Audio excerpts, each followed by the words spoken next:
Assalamualaikum warahmatullahi wabarakatuh. Salam, Om Swastiastu, Namo Buddhaya. Salam kebaikan buat kita semua. Jumpa lagi bersama saya, Dr. Suhardi SEMM, dosen Universitas Putra Batam, Program Studi Manajemen, Fakultas Ilmu Sosial dan Humaniora. Video pembelajaran ini sengaja dibuat untuk mengantisipasi pada pertemuan minggu kedua nanti yang jatuh pada tanggal 30 Maret 2020, Universitas Putra Batam tidak melakukan perkuliahan tatap muka sebagai wujud antisipasi kekhawatiran wabah virus corona 2019. Karena pada saat ini SD, SMP maupun SLTA di Kepri sudah mulai diliburkan. Bahkan perguruan tinggi atau universitas lainnya yang juga ada di Kepri ini sudah lebih dulu meliburkan mahasiswanya. Sehingga tidak tertutup kemungkinan Universitas Putra Batam juga akan menerapkan seperti itu. Maka untuk mendapatkan pembelajaran yang lebih maksimal dalam penjelasan materi perkuliahan tersebut, dibuatlah video ini. Walaupun sebenarnya PowerPoint ini sudah ada di e-learning Universitas Putra Batam ACI ID. Jika pada bagian pertama, pertemuan yang pertama lalu, kita telah mengetahui apa itu neraca. Pada bagian kedua sekarang ini, saya akan membahas tentang laba rugi.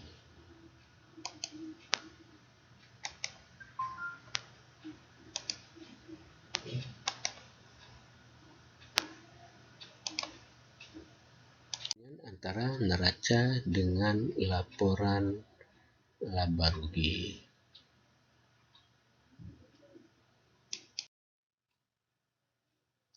Nah, laporan laba rugi atau income statement, loss statement ini merupakan laporan keuangan yang menjelaskan mengenai berapa besar jumlah keuntungan atau juga kerugian yang diperoleh perusahaan pada suatu prodi tertentu. Nah, tadi sudah kita lihat ilustrasi dalam bentuk gambar bahwa pada laporan laba rugi ini menunjukkan tentang apa? Komposisi dari penjualan, harga pokok penjualan, dan biaya-biaya yang dikeluarkan oleh perusahaan selama suatu prodi tertentu. Nah, apa itu komponen dari laba rugi secara lebih rinci lagi dapat kita lihat sebagai berikut. Nah, yang pertama itu komponennya adalah penjualan atau kita katakan dengan sales. Sales ini atau penjualan ini adalah pendapatan yang diperoleh perusahaan akibat dari penyerahan barang atau jasa yang diberikan dari kegiatan bisnis utama dari perusahaan tersebut apa. Nah, untuk kejelasan analisis ini biasanya kita akan membedakan penjualan bruto atau penjualan kotor yang dikenal dengan gross sales dengan penjualan bersih net sales. Karena apa? Perbedaan ini ada karena di dalam kegiatan bisnis tersebut itu cenderung tidak terlepas dari adanya pengembalian penjualan atau sales return, atau juga perusahaan akan menerapkan diskon penjualan. Karena diskon penjualan ini bisa saja terjadi apabila suatu perusahaan lain atau langganan kita membeli jumlah yang lebih besar, lebih banyak, kita akan selalu menerapkan dengan diskon. Nah, karena itu ada tadi kita sebut dengan laba kotor. Namun, penjualan kotor. Namun, kalau seandainya telah dikurangi dari return penjualan atau potongan penjualan, maka baru didapatkan dengan penjualan bersih atau net sales. Nah, kemudian harga pokok penjualan, cost of goods sold. Nah, ini dikenal dengan, bisa disingkat dengan COGS. Maksudnya apa? Yaitu biaya yang dikeluarkan oleh perusahaan dalam rangka pengadaan barang yang dijual tadi. Jadi, bagaimana biaya-biaya yang dikeluarkan perusahaan untuk mengadakan barang yang dijual tadi. Nah, ini sedikit ada perbedaan untuk mendapatkan dari harga pokok penjualan ini. Nanti akan kita jelaskan sedikit perbedaan antara COGS untuk perusahaan dagang dengan COGS untuk perusahaan manufaktur. COGS ini. Nah, ini dapat kita lihat ilustrasi dari laba rugi tersebut, yang tidak lain adalah sales, hasil dari penjualan kita, itu dikurang dengan COGS, cost of goods sold, harga pokok penjualan, itu akan kita dapat namakan dengan laba kotor atau gross profit. Atau ada yang menyebutkan laba bruto, ya, masih kotor. Nah, ini dikurang dengan biaya-biaya operasional, atau kita kenal dengan operating expense. Nah, berapa biaya operasional yang kita keluarkan dari gross profit itu, maka didapatkanlah adalah net profit before tax atau laba sebelum pajak. Apabila perusahaan telah membayar pajak yang dibebankan oleh perusahaan sesuai dengan persentase yang ditetapkan oleh pemerintah, maka dengan dibayarkan pajak ke kas negara tersebut, didapatkanlah adalah net profit after tax. Inilah yang menjadi bagian yang kita katakan dengan pendapatan bersih setelah pajak. Nah, ini saya katakan tadi itu ada sedikit perbedaan antara harga pokok penjualan untuk perusahaan dagang. Nah, bagaimana menentukan harga pokok penjualannya? Nah, berapa persediaan awal yang ada sekarang ditambah berapa pembelian dari barang yang akan kita jual.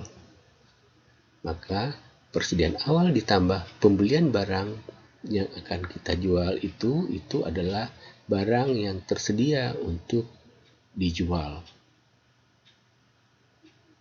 Nah, setelah dilakukan penjualan, akhir periode perhitungan, maka masih ada persediaan akhir yang tersisa. Artinya tidak laku terjual atau belum laku terjual. Ini menjadi persediaan akhir.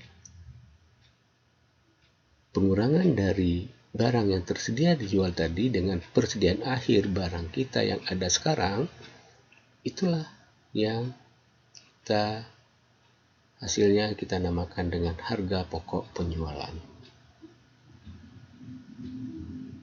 Nah, untuk harga pokok dari perusahaan manufaktur ini dapat kita lihat sebagai berikut, yaitu berapa persediaan awal bahan baku. Nah, kemudian untuk melakukan kegiatan proses menciptakan bahan baku menjadi bahan setengah jadi atau menjadi bahan jadi, kita akan melakukan pembelian bahan baku. Tambahkan, masih ada bahan baku yang di awal atau akhir periode bulan lalu akan menjadi awal bahan baku sekarang, bulan ini. Tambah pembelian bahan baku bulan ini, maka inilah bahan baku yang tersedia untuk kita lakukan proses produksi. Nah, setelah akhir periode ada masih tersisa ya dari persediaan akhir bahan baku berapa, maka itulah bahan baku yang terpakai yang kita gunakan di periode sekarang. Nah, ini ditambahkan biaya produksi langsung dan biaya produksi yang tidak langsung. Karena ada perusahaan yang membagi biayanya, ada yang langsung, ada tidak langsung. Kalau perusahaan tersebut tidak membedakan, ya semua biaya itu adalah termasuk biaya-biaya yang dikeluarkan di dalam proses produksi, digabung, maka kita cukup tidak membedakannya lagi. Dihitungkan semua, tapi ada perusahaan yang membedakan. Nah, untuk mengetahui perbedaan ini, kalau untuk biaya produksi langsung, ini adalah biaya yang dikeluarkan oleh perusahaan untuk kegiatan produksi dari barang tersebut. Nah, kalau untuk biaya tidak langsung ini yang tidak ada kaitan dengan produksi, biaya yang dikeluarkan untuk kegiatan produksi tersebut. Nah, misalnya apa? Ini adalah seperti biaya overhead pabrik, ya. Itu masuk ke kategori ini, seperti apa? Biaya penyusutan, biaya pemeliharaan, kemudian biaya listrik yang tidak ada kaitannya dengan kegiatan produksi di gudang produksi, atau biaya air. Nah, ini masuk ke dalam biaya produksi tidak langsung. Nah, kemudian bisa juga gaji karyawan bagian kantor, ini masuk ke sini, tidak langsung. Nah, ini ditambahkan semua, itu akan mendapatkan total biaya produksi. Nah, kalau perusahaan tersebut melakukan kegiatan produksi sampai barang jadi, maka ada juga persediaan awal barang dalam proses. Jadi persediaan awal barang dalam proses yang periode lalu masih belum sempat terselesaikan, maka itu akan ditambahkan. Persediaan awalnya masih setengah jadi katakanlah, ya. Nah, kemudian dilakukan sampai proses akhir, masih adakah sisa persediaan barang dalam proses akhirnya, kita kurangkan. Ini dapat masuk penambahannya menjadi harga pokok produksi.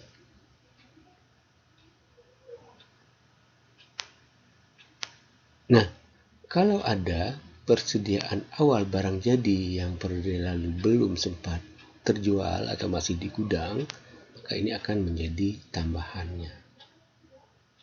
Ya. Nah, sampai akhir perhitungan ini, barang-barang yang semua sudah terjual, ya, berapa yang semua masih ada persediaan barang akhir jadi, kita kurangkan, maka inilah harga pokok penjualan dari barang yang keluar dari gudang.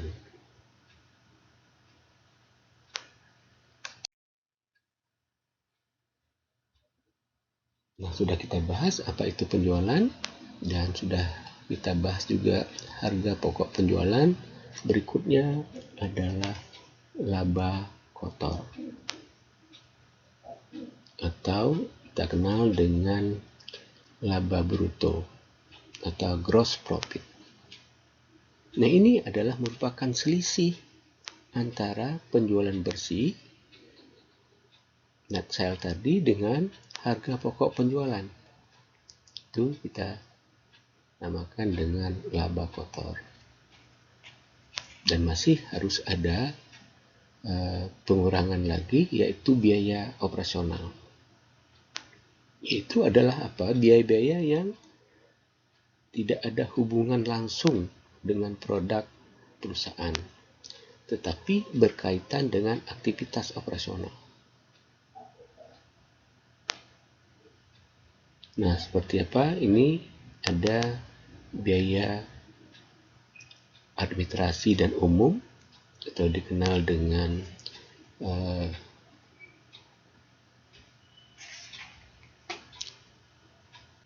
General and Administrative Expense, dan bisa juga biaya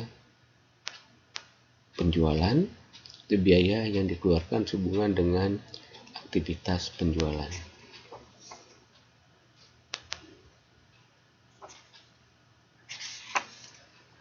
Nah, seperti apa biaya penjualan tadi? Ada biaya promosi, biaya packing,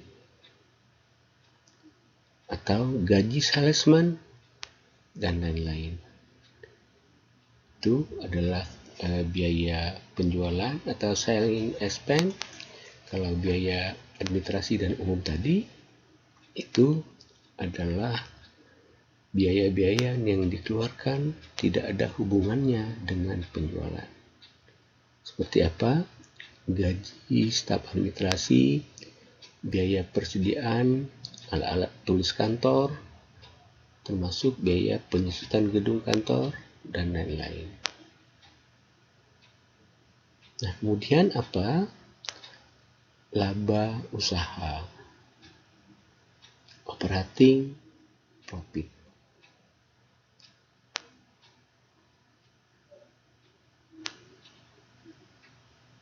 Nah, operating profit ini adalah pengurangan dari biaya operasional dari laba kotor yang kita peroleh ini. Berapa pengurangannya? Laba kotor kurang biaya operasional, ini laba usaha atau operating profit. Nah, kemudian ada juga pendapatan lain-lain atau biaya lain-lain. Kalau pendapatan lain-lain, other income, atau biaya lain-lain adalah other expense.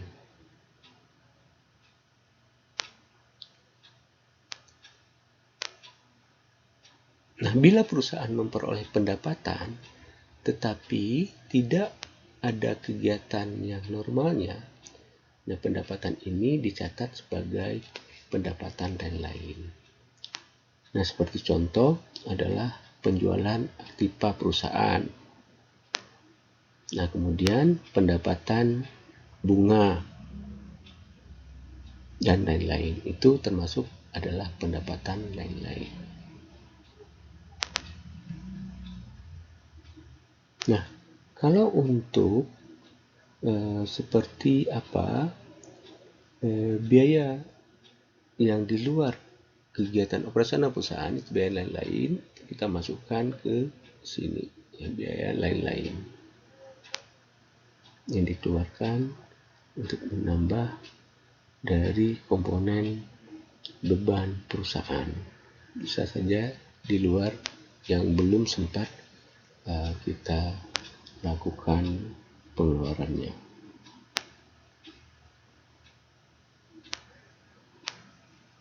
Seperti apa?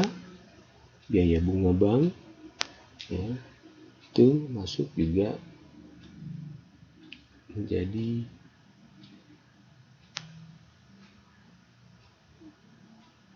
golongan dari biaya operasional. Kemudian adalah laba bersih. Nah, ini adalah komponen yang diperoleh dengan mengurangi, ya, dari laba usaha dikurang biaya lain-lain tadi, itu akan mendapat laba bersih.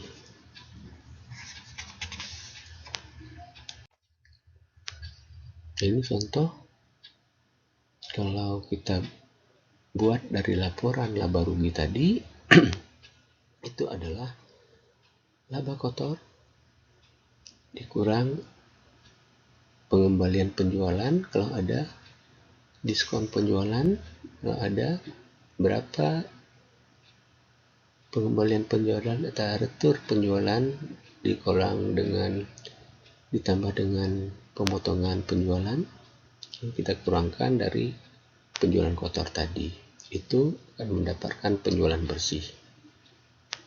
Nah, berapa harga pokok penjualan yang sudah kita jelas sebelumnya?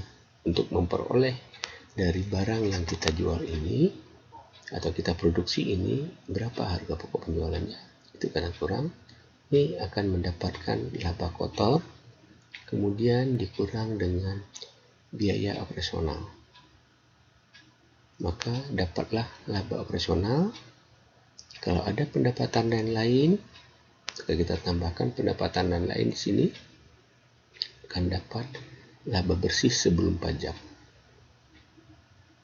Nah, dipotonglah atau dibayarkanlah pajak ke kas negara, maka kita akan mendapat laba bersih setelah pajak.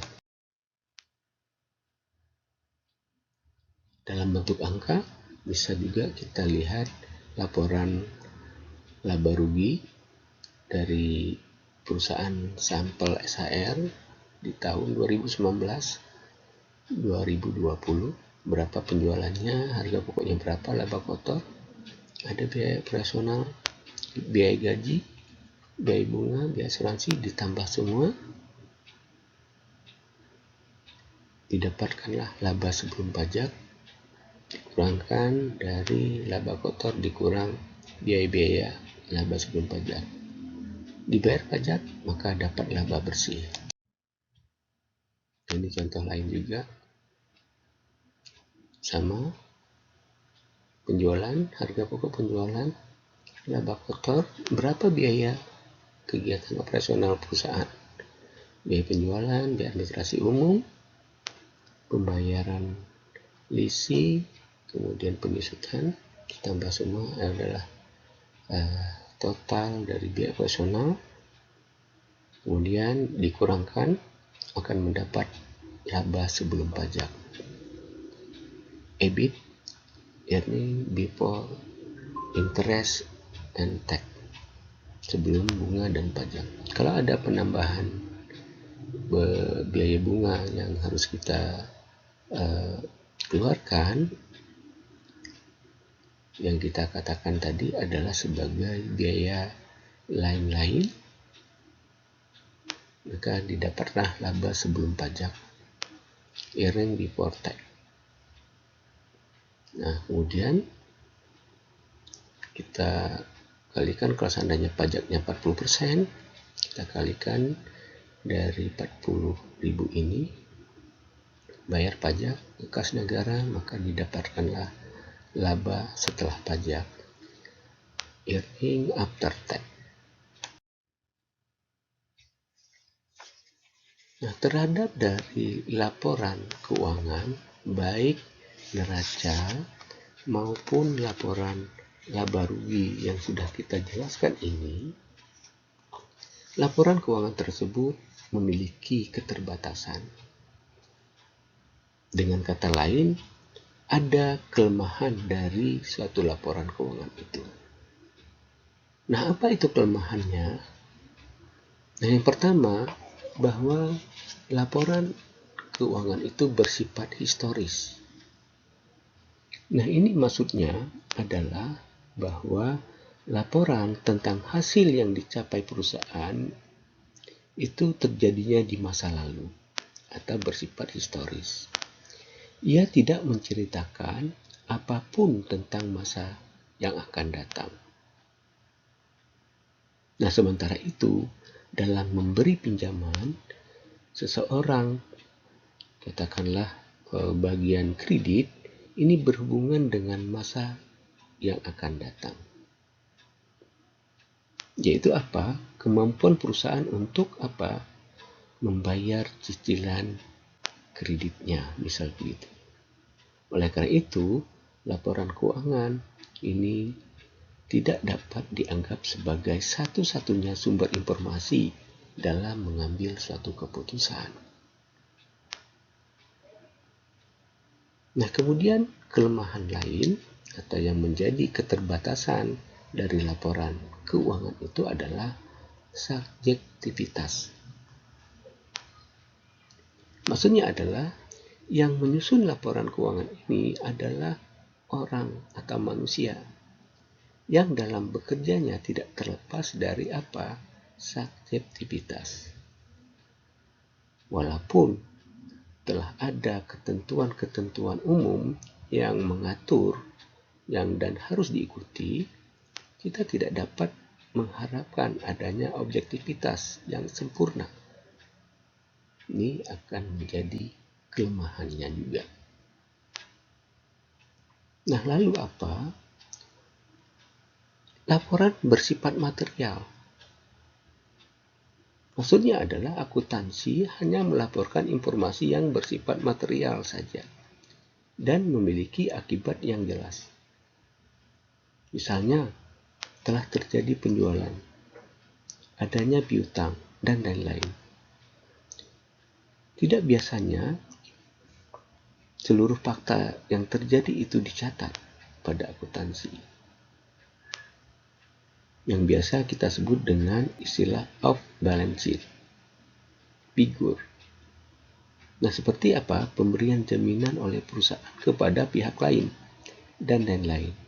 Oleh karena itu, seperti disebut di bagian awal, bahwa account officer ini benar-benar haruslah berhati-hati dalam mengantisipasi kemungkinan adanya off balance sheet figure ini. Ini laporan bersifat yang kita katakan adalah material. Nah, lalu kelemahan lain atau yang menjadi keterbatasan laporan keuangan itu adalah sifatnya konservatif. Nah, bahwa laporan keuangan itu bersifat konservatif artinya dalam menghadapi ketidakpastian, maka yang umumnya dipilih adalah alternatif yang memberi nilai terkecil. Konservatif. Nah, kemudian apa? Fakta kualitatif ini selalu diabaikan. Nah, pada laporan keuangan, kita tidak dapat mengetahui fakta yang bersifat kualitatif, karena hal-hal tersebut umumnya selalu diabaikan. Kita tidak dapat mengetahui, misalnya, bagaimana kualitas dari persediaan yang ada. Apakah mesin ini berjalan dengan baik atau tidak, dan lain sebagainya. Oleh karena itu, dalam membaca dari suatu laporan keuangan, orang atau account officer atau kita haruslah melangkah lebih jauh lagi. Tidak hanya sekedar membaca angka-angka, tapi dapat melihat secara langsung faktanya di perusahaan itu bagaimana. Nah, kemudian apa batas waktu? Salah satu laporan keuangan neraca adalah laporan yang mengenai posisi keuangan perusahaan pada satu titik waktu tertentu dan tidak menunjukkan kondisi pada titik waktu yang lain, sehingga kadang-kadang tidak menunjukkan kondisi yang sebenarnya. Misalnya, pada tanggal 31 Desember, perusahaan sedang kehabisan bahan baku. Nah, sehingga nilai persediaan menjadi kecil. Sedangkan dalam keadaan normal, nilai persediaan harusnya lebih tinggi dari yang tertulis di laporan neraca. Nah, kemudian apa? Harga perolehan, bukan harga pasar. Perlu juga diperhatikan bahwa pencatatan akuntansi adalah berdasarkan angka perolehan, bukan berdasarkan harga pasar. Dengan demikian, kadang-kadang nilai buku tidak mencerminkan nilai yang sebenarnya bila aktiva tersebut dilikuidasi. Misalnya, nilai dari suatu bangunan yang pada saat dibeli, katakanlah dengan harga 1 miliar. Nah, kemudian nilai tersebut harus disusutkan, katakanlah selama 10 tahun. Maka setelah selesai disusutkan, bangunan tersebut tidak ada lagi nilainya. 10 tahun yang akan datang akan menjadi 0. Padahal kalau dijual itu masih memiliki harga dari bangunan tersebut. Nah, ini keterbatasan laporan keuangan yang juga menjadi kelemahan dari laporan keuangan itu sendiri. Untuk itulah kita harus bisa lebih memahami, terlebih-lebih kita adalah bagian pemberian. Nah, ini yang dapat saya sampaikan. Nah, perlu juga saya jelaskan bahwa saya ada 3 karangan sudah diterbitkan oleh penerbit Gapa Media. Ini karangan buku saya yang pertama, Pengantar Ekonomi Mikro. Kalau ada yang tertarik, silakan untuk menambah wawasan tentang ekonomi mikro. Nah, ini terbitan di tahun 2016 yang lalu. Tapi di bulan Desember, berarti akhir di 2016. Nah, kemudian buku yang kedua itu adalah Pengantar Manajemen dan aplikasinya. Ini terbit di 2018. Ini banyak di toko buku ya. Mungkin di Gramedia udah habis, tapi di Bukalapak dan di online lainnya, Shopee masih ada tersedia. Dan buku yang ketiga ini di 2019 itu adalah budgeting.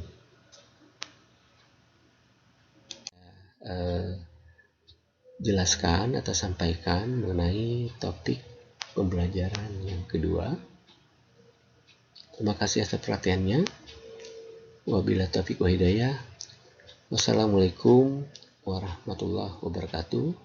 Salam, Om, Santi Santi Om. Namo Buddhaya, Rahayu.